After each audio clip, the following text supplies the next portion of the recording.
Hello అందరికీ praise lord. This is pastor Arun Benny. దేవుని యొక్క వాగ్దానమును నమ్మినటువంటి మీలో ఎవరైనా వాగ్దానము ఎందుకు ఆలస్యం అవుతుంది, వాగ్దానం యొక్క నెరవేర్పు ఈ సంవత్సరం యొక్క చివరిలోకి వచ్చినప్పుడు కూడా ఎందుకు నా జీవితంలో ఆలస్యం అవుతా ఉందని అనుకుంటూ విశ్వాసంలో బలహీనలు అవుతున్న వారి విషయంలో దేవుడు ఈరోజు మాట్లాడుతూ ఉన్నారు.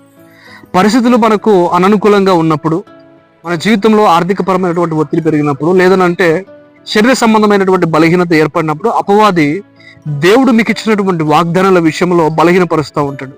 దేవుడు ఇచ్చిన వాగ్దానం ఇంకా మీ జీవితంలో నెరవేర్చబడదు, ఆయన వాగ్దానాన్ని మర్చిపోయాడు, ఈ వాగ్దానము కొందరి జీవితంలో నెరవేర్చబడుతుందని అపవాది మీకు కలగజేస్తున్నటువంటి ఆలోచనను బట్టి ఇక వాగ్దానం నెరవేర్చబడదేమో అని అనుకుంటూనే బలహీనలు అయిపోతూ ఉంటారు.